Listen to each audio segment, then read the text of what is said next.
Hello and welcome to the Resilient Lineage podcast, where you reflect on the past, anticipate the future, and discover what God is up to today. I'm Olivia. And I'm Milo. And today is going to be a fun episode. Yeah. Welcome to the table. Yes. This is our gate leg table that we use every week. It's been in the house, I think, ever since I was little. Yeah, I don't remember where we got it. Your mom will tell me after she listens to this episode. Like, hey, I can tell you where we got that. Because a lot of our furniture came from her side of the family. And this is like a family antique or something. Yeah, little did they know.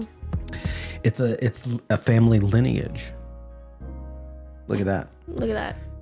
We are going to be looking at the story of Elijah today, but it's the passage where it is post-victory Elijah.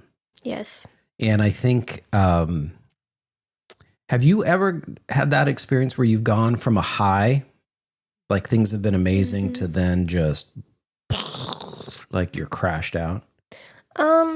Like whether it be spiritually or emotionally or like just energy wise or... I mean, yeah. I mean, like emotionally, you have like so much build up to like a specific event and you have this kind of like perceived way it's going to go. And sometimes it goes the way you want or sometimes it doesn't go the way you want. And then afterwards it's like, oh, okay. And I think like spiritually, there's lots of times, even like during 21 days of prayer, where you're like praying heavily for a specific thing or an answer to get prayed or something to be provided, and like it's just consistent. And then finally, like when it's answered, it's like this peak moment and you're like, how you can never forget this moment. And then you end up forgetting the moment because either something else happened or you just like gradually find a flow and you're not at that intensity that you were at. I think there can be a place where, I mean, I've experienced that. Definitely. Like the as a preacher, you know, you can go from a really great Sunday and then, you know, where you saw lots of people, God helped a lot of folks in the service. You know, maybe you felt like the word that you presented or preached from was like spot on. And then the next day it's like, what am I doing? Like, what's the point? Like that was so good. And it was so God, it's not replicable. Like I can't do that again because I didn't do it the first time. Do you know what I mean? Yeah. Like there can be sort of this, I don't know, like I think that's a way more common experience than what people may realize. Well, I'll say this. I think people have had the experience. I don't think most of us realize how everybody else also has that experience. Like this is normal. This is common to kind of go through those sort of highs. Like you're talking, you go from this mountaintop to then this low. And so I think there's a healthy sort of response to like, what do we do? That's what we're going to talk about today is what do you do after you've been on that mountaintop? What do you do after you've seen God do something incredible or he's answered prayer or you've come through something difficult or whatever it is. And then afterwards you're kind of like, I'm done. Yeah. Like I'm just wore out. So we're going to look in 1 Kings. Yeah. Olivia's going to walk us through the backstory because you've been these Old Testaments, man. I've been like, you're digging this. Yeah. So you've spent the bulk of the time crafting these notes, and this episode was your idea. Yeah. Why? Well, it was we kind of like played with it because my boyfriend was going through a series with his church, and they were going through like when God says no, and I was like, oh. Like, I've definitely been there. So then I was, like, trying to, like, play with that idea. But I really liked this passage. So I wanted to stick with the passage. So then when we met, you were like, maybe, like, we should change the title and, like, let this be the direction. And so then I was just like, okay, like. Well, and to be clear, like, the reasons why I suggested that is because there's, like, no explicit. God doesn't explicitly say no he doesn't in this passage. Yeah. So, but he does say something else. Yes. And so anyway, we're going to get there. Yeah. Why don't you give us the backstory? The backstory. Yeah. Okay, so this is Elijah. So here you are, Old Testament. Yes. So this is after King Solomon, the Israel is divided into two kingdoms. It started with Jeroboam and Rehoboam. And now, in the time of Elijah, in the northern kingdom, it's being ran by Ahab and Jezebel, who are terribly wicked people, especially Jezebel. And it is far from God. They are like stranded like into idols and idolatry, and it's bad. It's bad. Yeah. And so Elijah is a prophet, and he feels like he's the only prophet left. And this is the time when Jezebel really wanted her people to worship Baal and was so against the word of God that she sought prophets to be dead. Yeah, like execute and assassinate. Mm-hmm, in brutally ways. Like it wasn't just, yeah. So at this time also Obadiah, who was another prophet, was hiding a bunch of prophets in caves and finding them and collecting them so that they wouldn't be killed. Mm-hmm. So at this point, Elijah doesn't know that's happening, and he feels like he's the only prophet left. Okay, now we get to chapter 18. And 18 basically talks about, you probably have heard the story where Elijah confronts the Baal prophets and says, okay, let's have a competition. If you're a god, like, let's see whose God is the real God. Well, can I press pause right there? Pause. So the in God's response to Israel's disobedience, to their idolatries, he creates drought within the land. Yes. Right? So, and Elijah delivers that word. Because of your disobedience, because of your idolatry, the Lord is not going to allow it to rain. Now, the irony is, the God that they are worshiping, they worshipped a bunch of gods, but the king of their pagan gods was Baal, which is the god of rain. Yeah. So it's sort of this God going, you're choosing to worship this pagan god of rain instead of me. I'm going to make it not rain. Yeah. And so that's the kind of backdrop behind everything that's taken place. And then there's sort of this standoff between Elijah, who's the perception is this sole prophet, even though we know there's this. And he was by himself at the altar. Like, it's not like he had... Well, I'm going to have you tell the story. So there's this standoff, and then you have these prophets of Baal. Mm-hmm. So continue. I just wanted to make sure we talked about that drought piece, because it's a critical part of the story. And Ahab was there. The king was there. And he appears to be a king that is driven by whatever his wife wants. Yes. He is not a man with much of a backbone. Mm-mm. And so when this happens, there's 450 Baal prophets, and they're building this altar. And Elijah says, you pick out whatever offering, cow, bull, you give me whatever one you want to give me. We're just going to lay these on altars, and then whoever God strikes down fire to consume this offering is the real God. So if it's Baal's, there'll be a Baal. And if it's our God, let it be our God. And then whoever it is, we will worship. And it says all of Israel also came. Yeah, so this is a spectacle. Yes. So Elisha is like, if this goes wrong, I'm kind of done. And so Elisha starts making jokes. Elijah starts making jokes. And they're like, Baal's God isn't like responding at all. Like, there's no fire. The prophets are cutting themselves to try to get the attention and like calling out names and worshiping him and bowing and, you know, like trying to consecrate themselves so that they can get the attention of Baal. And there's no fire. So Elijah starts building his altar, and he actually like builds a moat around it, and then asks people to like come and dump water all over the altar so that also the moat fills up with water. Yeah, 12, I think it's 12 pitchers. Yeah. Which are like, a pitcher is not like a little 2-gallon thing. These are like drums of water, which is interesting. Drums of water poured out on a sacrifice during a drought. So it's not a small thing. And why 12? The 12 tribes. There's 12 tribes. And he set up 12 stones to like symbolize, I think it's 12. At least there are 12 stones. Yeah. I'll look that up real quick. Keep going. And so basically Elijah then prays out this prayer of like, they're mocking me, they're mocking you, they're not proclaiming you as Lord. Send a fire to consume this altar. And it's wet. So it's like, here's Baal's people with like their dry wood, their dry sacrifice, and like here's Elijah is consumed with water, very moistured, and So let me pause. 4 pitchers of water. Okay. Poured out 3 times. Poured out 3 times. So 12. It's 12. Yeah. Nice. Okay.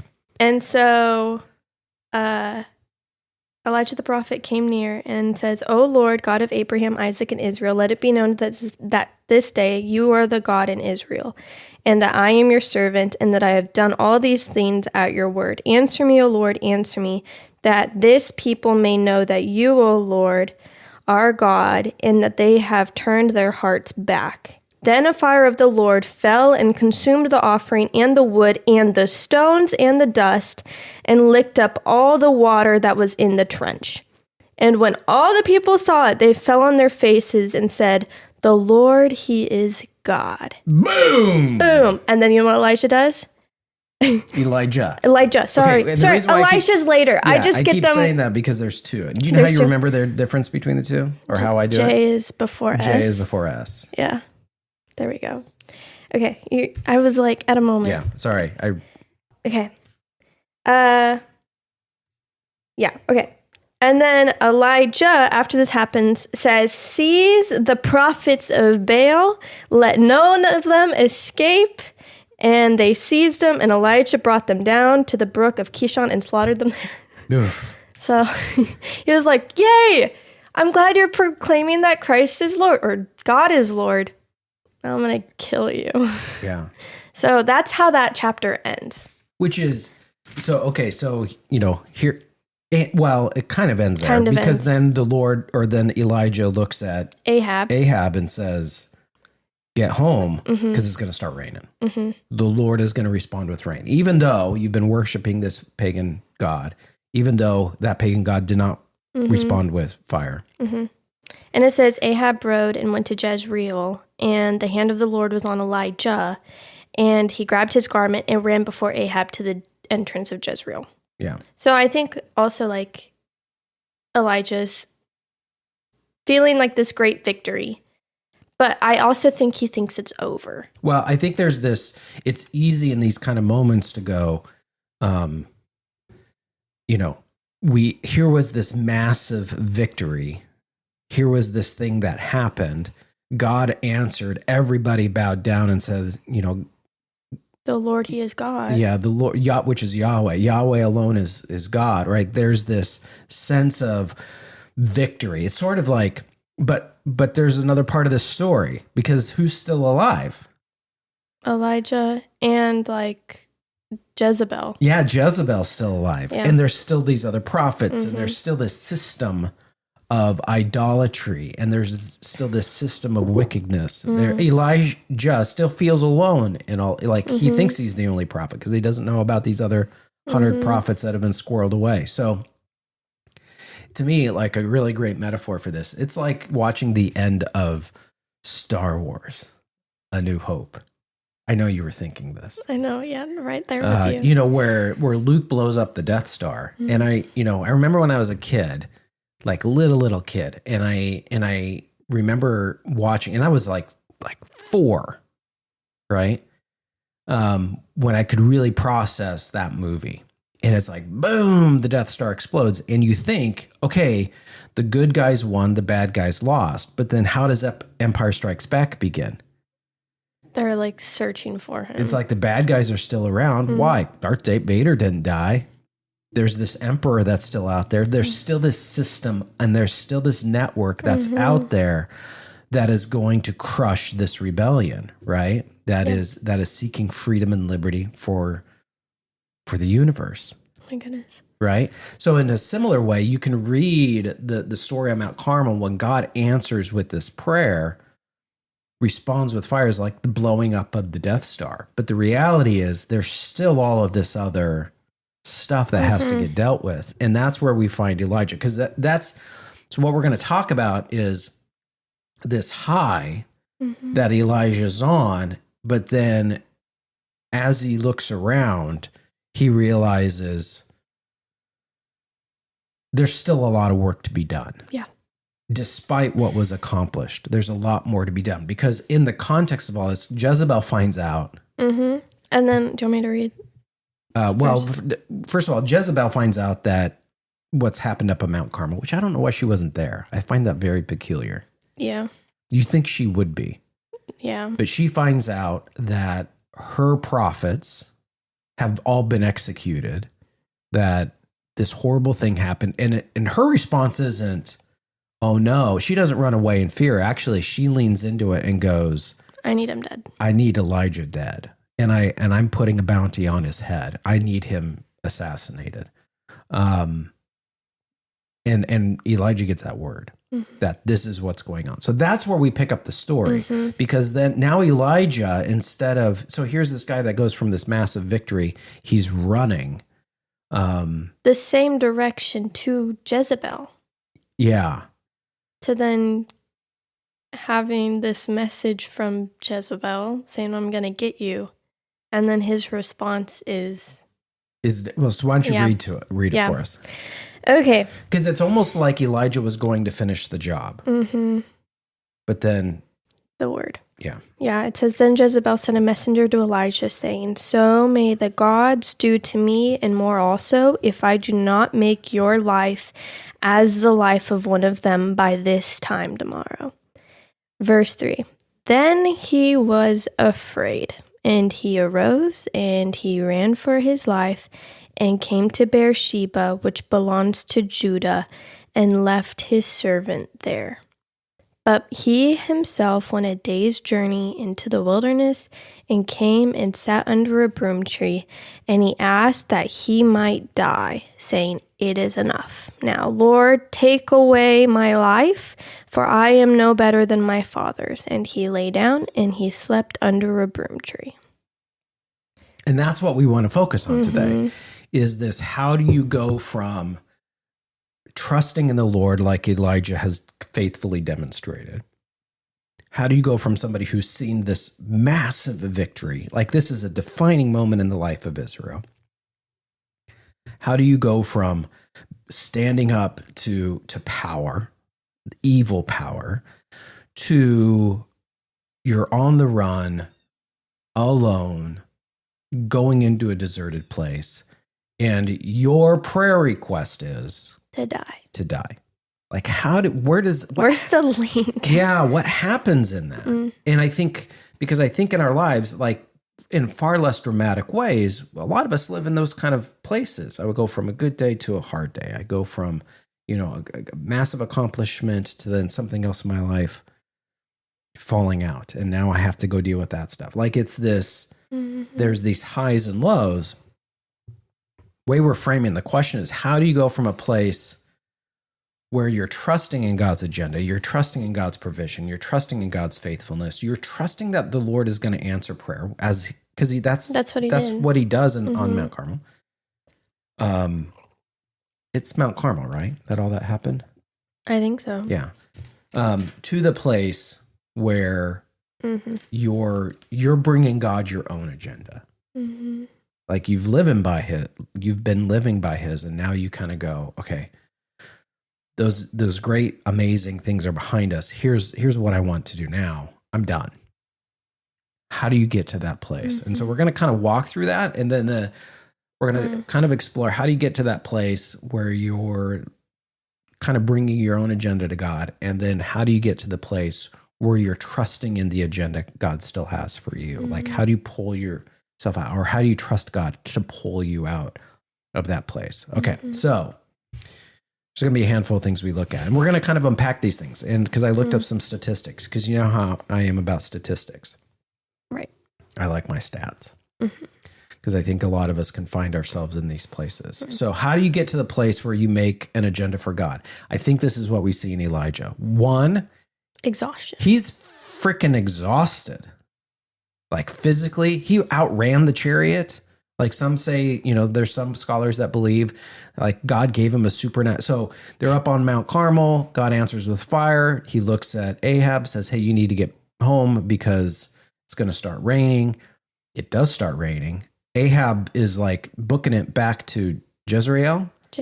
And Elijah's like running ahead of him.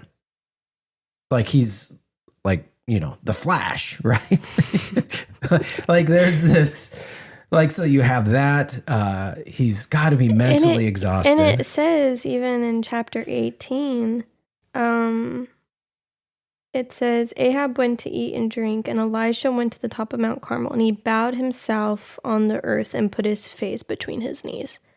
And my commentary says he's either exhausted and he's just like done, and he's like, or he's praying. Yeah, he's like, there's this like posture that he's just wore out, right? So he's either he's probably physically exhausted. He's mentally exhausted. If anybody has ever led a worship service of any kind, whether you've been on the worship team or you've been the preacher, or you've been part of like that, making that leading that type of moment, it is spiritually exhausting. Like I would when I preach on Sundays, I come home spent, and I can't explain it. I can't explain why. Like you're just getting up and talking.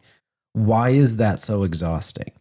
And I'm sure somebody's done a bunch of research out there that I haven't looked up, but like, so I think that's where he's at. Like, cause it's a protracted period of time. They're up on that mountain. Yeah. And there's there's this spiritual battle taking place up there. So, he's in this place of exhaustion. Did some stats. 58% of Americans say they work really long hours.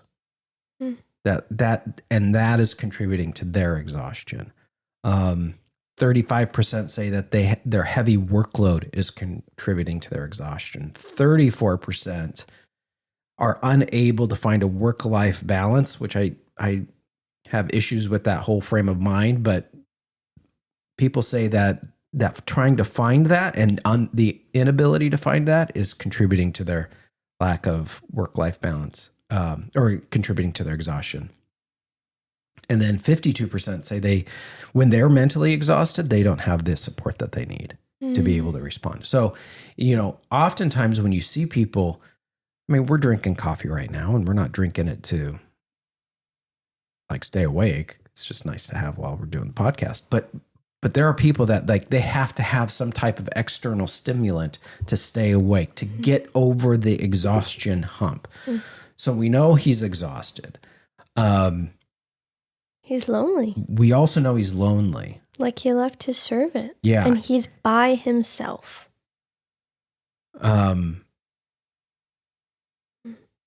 There's a bunch of research out there right now, and they're saying that statisticians are saying we're living in a loneliness epidemic culturally right now. 61% of young adults say that they're lonely. Do you resonate with that? I mean, not personally, but like, do you see people I think people don't know what to do when they're alone. So I think they just resort to their phone, or they watch a show, or they do things to distract themselves when they're alone. Or it could be napping, or it could be sleeping, or it could be reading. It's like doing something when you're alone, instead of just like what scripture says, like rest and find delight in God. Like, and pursue community. And I, I'm an extrovert. I like getting out with people. So naturally I can make myself busy to like avoid being alone. So I know when I would come back on the weekends and mom would have work, or you would be dinking around working on yard work or something.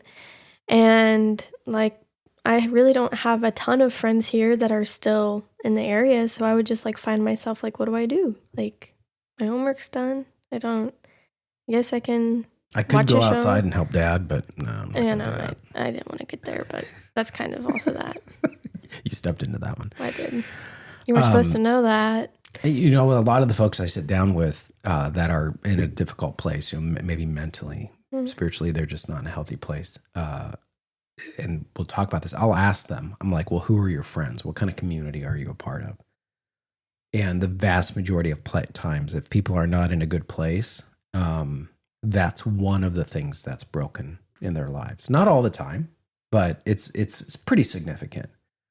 And I'll ask them, I'm like, well, what do you do on the weekends? Nothing.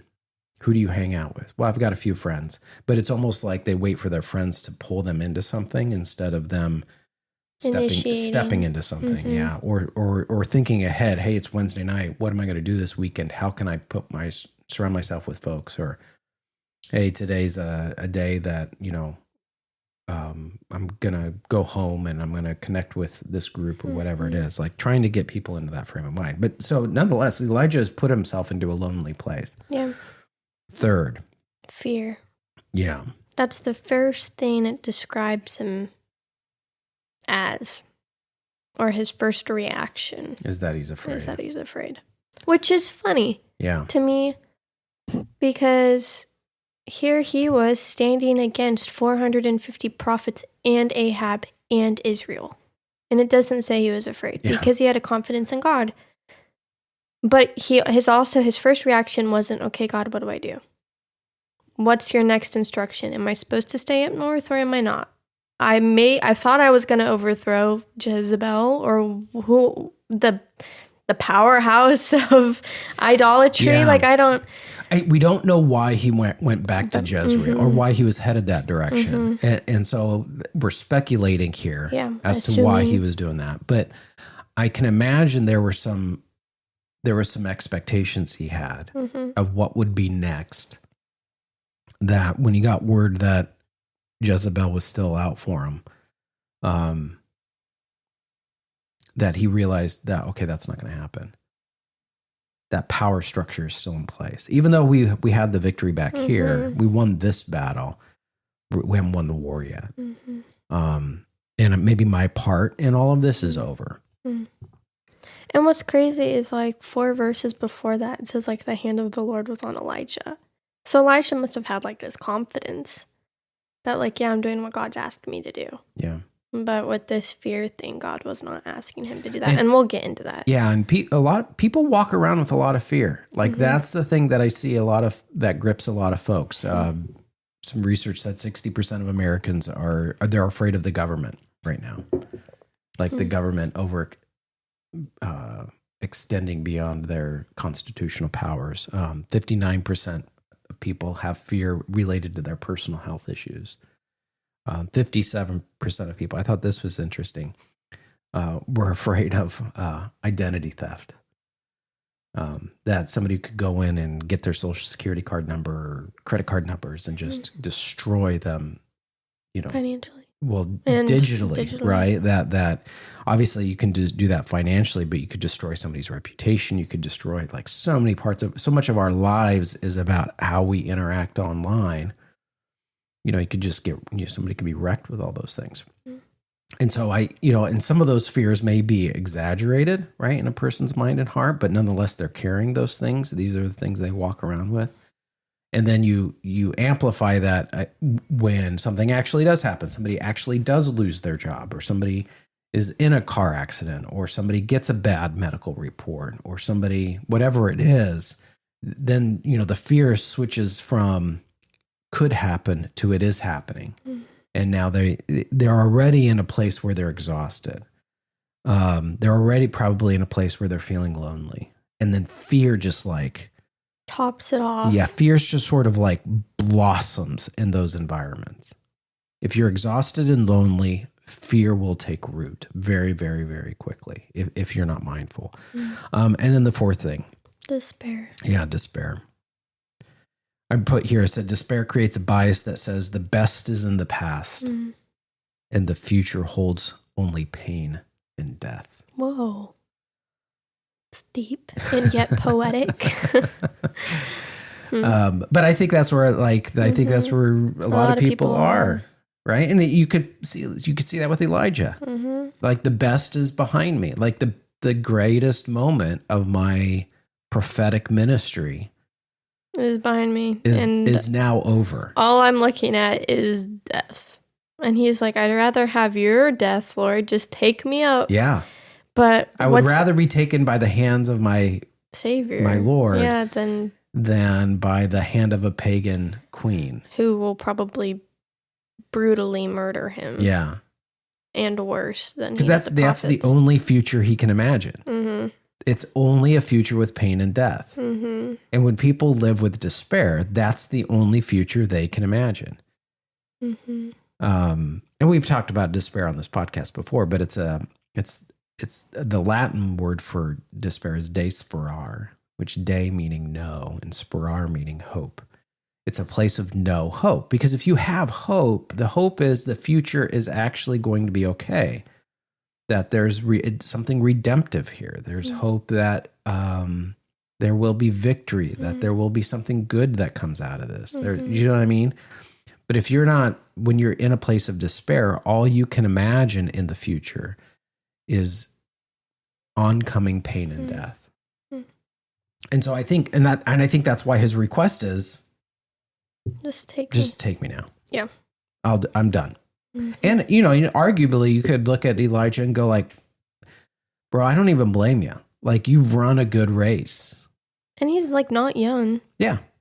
He's stood up for what's right. He's honored the Lord through all kinds of nonsense. He's stood up against power. He's cultivated an environment for people to not just hear from the Lord, but to see the Lord demonstrate his power. He's seen God stop the skies from bringing rain, and then praying and it it does rain. He's seen these things take place over and over and over again. And so I don't blame him to kind of be in that place of I'm kind of done. I'm wore out. I'm finished. So if you've ever been in that place where you're just I'm tired, you're lonely. Even if I have somebody, I don't even know if they would be able to relate to what I'm going through. I got these people that are against me. I can't imagine a future that's going to be any more significant or powerful than what just happened. So I think that's what I think when we get to a place of making an agenda that we bring to the Lord and going, here's my prayer request, here's what I want the rest of my life to be, it's oftentimes born out of these things. Because that's what has your attention. Yeah. And that's where you're focusing on. That's all you can think about. And his prayer isn't, Lord, thank you for this life. Thank you for just proving your victory. Yeah. Thank you for allowing me to be a vessel. Because, he did great miracles. He raised kids from death and, showed power and, demonstration of, this is how to be a vessel for the Lord and a prophet and speak truth and not, he doesn't focus on that. Yeah. Because that's not what he's thinking. But I think what's interesting is, it's not Jezebel directly talking to Elijah. It's Jezebel through a messenger. Yeah. And then God's first response is through his messenger. Okay, so let's get into this. Yeah. So how do you hear God's plan for you? We can live with an agenda that we want to bring to the Lord, but how do we hear or put ourselves in a place to hear what God has for us, particularly when we're not in a healthy place, when we're in that exhausted, lonely, fearful, despairing place? How do we hear what the Lord has for us? And I think there's some things we can extract out of this text that teaches those things. Okay. First, you take the strength God's given you. Yeah. How does that happen? Yeah. Do you want to look at this I'll for us? read it if that's okay. Yeah. Okay.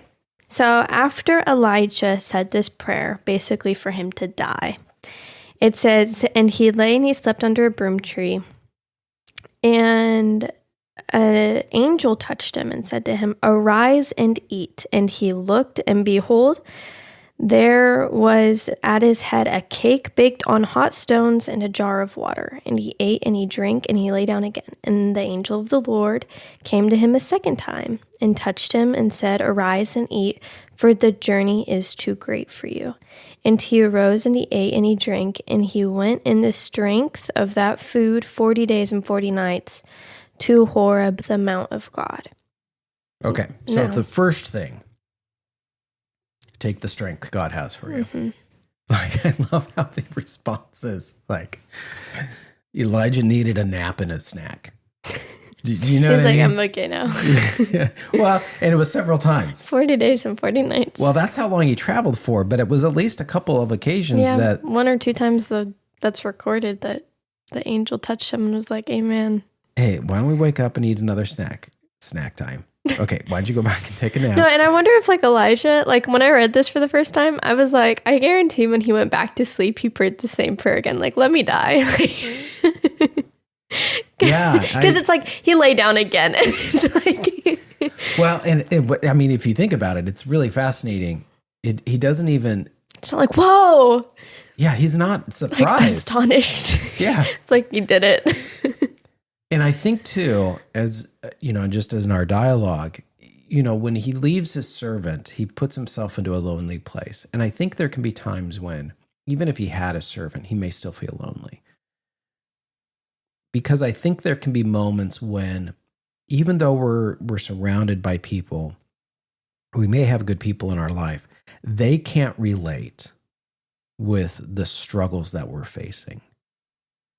Even though they may be good friends, and even though they may be good companions, and we may even know that they want to serve and love us well, but like you can tell they just can't relate to what I'm going through. But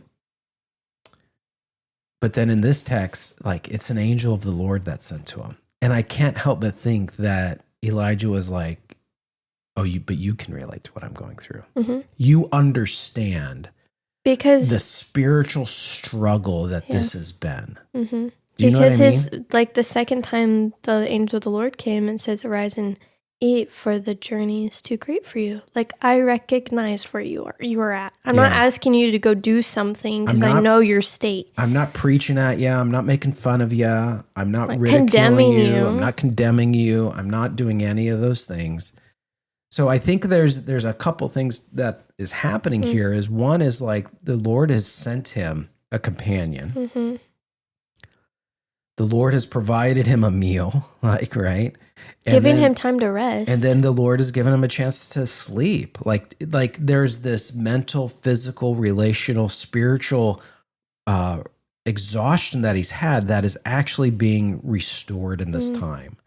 And it's under a broom tree. Right. Mm-hmm. It's in the wilderness. It's in this place where he thought he was going to die, and it's actually a place where he's going to be restored. And and I think that can be one of the things that sometimes we look at our lives and we go, I'm heading to this place, and we're heading into this responsibility, or I'm running away from something, and I'm going to put myself in a place to where I just want to be done. And if you're having suicidal thoughts, you talk to someone. Reach out to a friend. We'll put up some information at the end of this podcast. In fact, you should see something. If you're watching on YouTube, you'll see the number of who to contact. You should reach out to somebody. But if you're in that dark place, like, the place where you thought you were done actually becomes the place where the Lord restores, where he does something in you. And he does it in a way that it's unmistakably him. So there's a strength that the Lord has for you. And it might not be all the strength you want, but it's everything you need to take the next part of the journey. Yeah. Which the next part of the journey is to go to the Mount of Oreb, which is what's the significance of Oreb? Which it's back north. Like and it's where like other places in biblical history have taken place. Okay, so one, it's closer to danger. Yeah. Not further away from it. No, because he was up north in Jezreel and like literally fled to the southern of the southern part. Like, he's in a different kingdom now. So the Lord's like, we're going to go back up. We're going to go closer to the threat. Mm-hmm. But then there's two things. But there's several. But there's two significant moments that take place at Mount Horeb. One is that's where Moses saw the burning bush. When the Lord said, you're my person to go into Egypt to set my people free. So in the life of Israel, this is a place where the Lord has spoken to a calling in someone's life. The second place it's the place where the Lord delivered the 10 Commandments to Moses. So Moses actually comes back to this place, and it's the Lord that it's not just, here's a mission I'm sending you on, it's here's the kind of people I'm calling you to be. And so he goes to the place where he knows the Lord has spoken. And I think like that's part of leaning into the plan and agenda the Lord has for my life is, am I leaning into the place where the Lord has spoken? Namely, Mount Oreb. In this case, it's Mount Oreb, but you have your Bible right in front of you. Like, are you going to retreat to your word and like see what God has to say? Yeah. Because God, like, it's living. Like, God speaks to us through this in our prayer life and reveals ideas and thoughts and just like Yeah, like it's clear when you read your word, when like God answers something in your life. It's unmistakable. Yeah, and I think there's two pieces here that we can lean into. So, you could say Mount Orb is that place where the 10 Commandments was delivered, or the word of the Lord was delivered, right? Like the expectations of God. Okay, well, how much am I in the word? How much am I actually reading the scriptures and understanding? And I understand it's not necessarily intuitive. The scriptures are, it's this strange combination of being incredibly simple and easy to grab a hold of. And then there are other parts that are deeply complex, and you don't have to have, but it's incredibly helpful if you have historical context and you understand the nuances. I mean, it's simple and complex, and it's a mystery, and yet a child can understand it. Like it's all of these beautiful things all rolled into one. So that's the word. The other piece of it too is, because this is the location where not only did Moses receive the 10 Commandments, the expectations, the Torah for God's people, but then it's also the place where Moses had a deeply personal experience. I think there's something to be said for going to those places or sitting down with those people that can tell you how they heard from the Lord, how they have experienced God, how they have lived on mission for the Lord, and probably experienced the same highs and lows that you're facing. Not same meaning ideal set of, same set of circumstances, but same sort of rhythms, same fears, same exhaustion, same sense of loneliness, same sense of despair. Like they've been in those places. And sitting down with them going like, how did you overcome these things? How did you not get stuck? How did you not sit in a place and go, the best days are behind me, take my life, Lord? So I think there's two things we can do when we want to know the Lord's plan is going, okay, how do I put myself in a place to be exposed to God's word and hear it, and then also be exposed to the testimonies of his people and learn from them. So go to the place where God speaks. Third, listen for his voice despite the storm. And do you want me to read that part? Sure. Okay. It says, so he's in Oreb. Yeah. He finds a cave on this mountain, and he's hunkered down in the cave. And this is like the moment where God directly speaks to him. It's not through an angel this time. It is like God to Elijah. This is the first thing that's recorded since the prayer. And it says, then he came to the cave and lodged in it. And behold, the word of the Lord came to him. And he said to him, what are you doing here, Elijah? He said, I have been very jealous for the Lord, the God of hosts, for the people of Israel have forsaken your covenant, thrown down your altars, and killed your prophets with the sword. And I, even I only, am left, and they seek my life and take it away. And he said, go out and stand on the mount before the Lord. Behold, the Lord passed by, and a great strong wind followed, and tore the mountains and broke in pieces, and the rocks fell before the Lord, but the Lord was not in the wind. And after the wind, an earthquake, but the Lord was not in the earthquake. And after the earthquake, a fire, but the Lord was not in the fire. And after the fire, the sound of a low whisper, and Elisha heard it. He wrapped his face in his cloak and went out and stood at the entrance of the cave. And behold, there came a voice to him and said, what are you doing here, Elijah? And then he says the same response. Like, it's not like this earth-shattering moment. It's not like it changed. He was just like, this is what I'm hung up on, Lord. Yeah. I have been very jealous for the Lord, the God of hosts, for the people of Israel have forsaken your covenant, thrown down your altars, and killed your prophets by the sword. And I, even I, am the only one left, and they seek to take my life and take it away. The Lord said to him, go, return your way to the wilderness of Damascus, and when you arrive, you shall anoint Hazael to be king over Syria, and Jehu son of Nimshi you shall anoint to be king over Israel, and Elisha son of Shaphat of Abel Meholah you shall anoint him to be the prophet in your place. So like that's his next mission, is when you come to the place where God speaks and you go where God needs you to go, and you, like, despite all the chaos, like, you seek to hear his voice. Like, God will reveal to you what you need to do.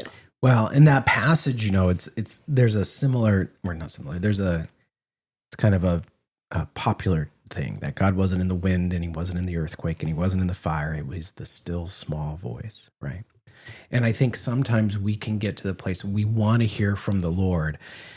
And so we think we've got to put ourselves in something that's big and dramatic. I need to go to a revival service. I need to go to I need to have this high intensity moment. Yeah, there has to be something that's real earth shaking. I need to be in this moment that it's so intense in its expression. And I'm not saying the Lord can't answer prayer in those moments. Right. And I'm not saying we shouldn't step into worship services that are good and dynamic, and there's excitement and there's joy and there's a sense of anticipation. Like, all of that's good, but I think so much of that it just amplifies maybe the emotional exhaustion we have, and it actually may even contribute to it. And I think there's far more, at least I can speak to this in my life. And I've been a part of some amazing worship services. Like recently, your mom and I had the chance to go to the Brooklyn Tabernacle Church in New York City. And they're known for having this amazing choir, and Pastor Jim Cymbala is still the pastor there. And he's like, I read his book in the 90s, right? Fresh Wind, Fresh Fire, The Power of Prayer, right? It's a really good book. And so it was an honor to be able to go to the service, and we got there early, so we were able to get close to the front. And I remember sitting there and thinking, like, okay, we'll see how this goes. And this is kind of a nationally recognized church. And when worship started, like, I haven't worshiped like that in a really long time. It was like the music surrounded us. I've become accustomed to the music coming at me from the platform, like the speaker system and the way it's amplified. And I don't know why in that location. And it's the church is in an old, like, operatic theater type thing. So I don't know how much of it is a combination of the sound system, the acoustics of the space, but then even the congregation entering into worship. That the reason why I felt surrounded by worship was because I was surrounded by people who were worshiping. But it's easy to think, like, I need to find a place like that where just the volume is kind of set to dialed up to 11, so I can feel all of that, so I can experience the Lord. When my general experience is, the vast majority of times when I've been struggling and I've been seeking the Lord, it's been in my quiet time, early in the morning, before I've engaged with anybody else in the day. And I open up his word and I bring to him something that's heavy on my heart, and he speaks. And it's not with a loudness, and it's not with big celebration, and it's not with big jubilee. And I'm not saying there's not a place for that. As much as it is, I think we think we have to be in that type of setting in order to hear from the Lord, then we will either pursue that setting or we will seek to manufacture that setting. Instead of going like, wait, there's this I can hear God in the stillness, which is the vast majority of my life, is in these still places. And so I think, one way I hear God's plan is I listen for God's plan in these still moments of the day, in the still moments of the week. I don't have to go like, I got to hear God's plan. It's Tuesday. I got to wait till Sunday to be able to hear that. Like, no, you could put yourself in a place this week, today, to be able to hear from him there. Okay. So how do you hear God's plan? Take the strength that God has for you. Go to the place where God speaks. Listen for God's voice. Despite everything that could be going on. Actually listen. Don't just come talking in your prayer time. Stop and be still and listen. And then fourth, listen and obey what God has called you to do. Yeah, take your next steps in obeying God. And it's like, and for Elijah, it's like a different direction. Like, instead of challenging power and... Yeah, that's a really good point. It's like God's new mission is, I need you to then go anoint people who will do what you've done. Carry the torch. You're passing the torch. Yeah. Like, you're finishing the race. Pass the baton. They are part of the plan, which God is directing them into a larger community that is going to resolve the problems you're going to go anoint 2 kings to replace them. So power will shift. but I need you to go anoint the next person that will take your place. Which is Elijah. Or Elisha. There we go. So we got it. Yeah, which I like. Usually the next step is not fuzzy. The next 3 steps might be fuzzy. And I think what's interesting is like God answers him with like the question, and it's the same question. And it's like, I don't know if God was like trying to get something by, like, let's see if your posture is going to change. And it didn't. He was like, okay, man, like, here's your mission. That, like, what are you going to do when God asks, like, what are you doing here? Which I think what that exposes Are you here for me to, like, speak to you and minister to you, or are you here because you want me to answer the prayer that you prayed a while ago? Are you still wanting to die? I think the Lord knows the answer to the question, right? Like, it's not like the Lord's like, hey, let me ask this deep question and see what you have to say. Yeah, I don't know what's going on. Like, the Lord knows the answer to these questions. I think what it demonstrates to Elijah is the bias he's holding on to, right? He's kind of he's in this place of like, I've done all of the things. I've demonstrated all the faithfulness, yet nonetheless, here we are. And I think the Lord, in some regards, the first pass may have been complaining, and the second pass may have been testifying. That the first time, I've been jealous for you people, I've been faithful, I've done all these things. Why am I here? Second pass is, I've been faithful. I've done all these things. That's right. Now here's your next thing. Go take the next step. And it's like this, God like invites you into like a step. Like, God's not going to give you a new mission when you have a hardened heart where you're stuck up on something. Like, God wants you to resolve that and let him restore that so you can walk into a new thing, like with humility. And God like invites you into this next thing. That in order to go anoint people, you need to be like consecrated and willing to minister to them and to anoint them, and to like, you're passing it on like now. Like, that's your replacement. Yeah. Well, and that's that future-oriented idea, right? Like, there isn't pain and death in the future. In fact, what's ironic is, Elijah's in that place of like, just take me now. I want to die. Because all he can imagine in the future is pain and death. And yet the scriptures tell us he never experiences death. No, ever. God never answered that prayer. At all.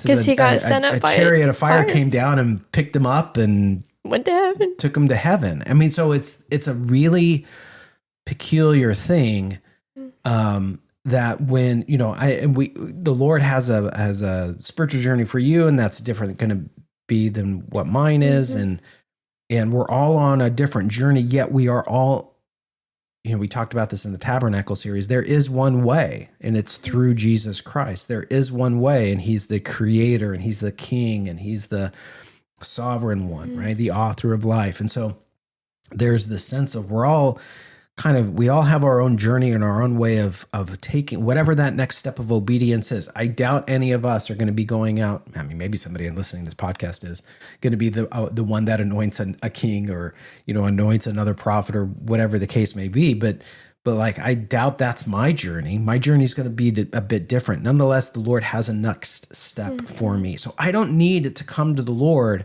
with my own plans and my own agendas because he forgot something, or he's looking for inputs. I can't plus up God's plan for my life. I can't. All I can do is bring him my current state. And if I'm in an exhausted state, if I'm in a wore out state, if I'm in that place of loneliness and despair and fear, like I can bring that to him, and I can go, all right, what do you want to do with me? How do you want to restore me? How do you want to lead me? How do you want me to hear from you? How do you want me to, what is the next step you're asking me to take, and how do I trust you with that step? So we hope that you found yourself somewhere in this story. And that as you consider this, and again, we're this podcast called Resilient Lineage, where we reflect on the past, anticipate the future, and discover what God is up to today. Like, there's this desire, like, genuinely, that The reason why we look into scriptures, this is us reflecting on the past in a lot of ways, right? That the same God that was active back there is the same God that's active today. And so how do we and then... the struggles are the same. Yeah. Like in our nature, it's the same. Yeah. Yeah. Trials and tribulations. Like that was the thing then. It's going to be a thing today. Yeah. And so there's a sense of that we can anticipate some of the stuff. There will be, you might be like in a really good place right now. You will come to the day where you're exhausted.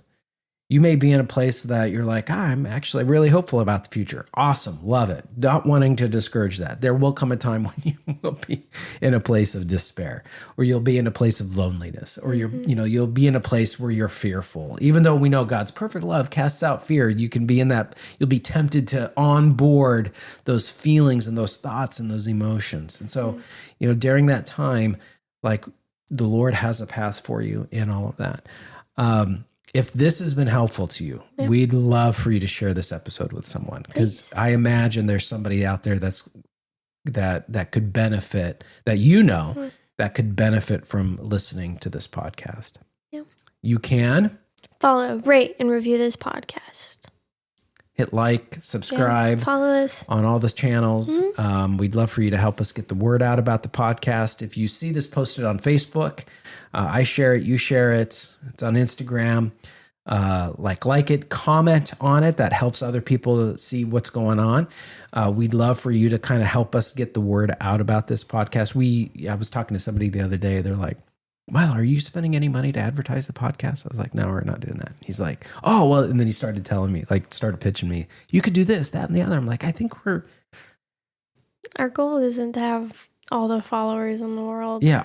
Our goal is to just encourage. Yeah, you. And we hope that's been the case today. Mm-hmm. So if you aren't subscribed to our newsletter, we'd love for you to subscribe to that. Visit thisresilientsoul.com/newsletter. You'll see a place there for you to be able to sign up for that. We send out a weekly email that highlights the content of the podcast and a link to be able to get to that, which can then become something that you forward on to others. In fact, somebody emailed me the other day about the newsletter. The newsletter didn't go out for a couple weeks because we had some family stuff going on.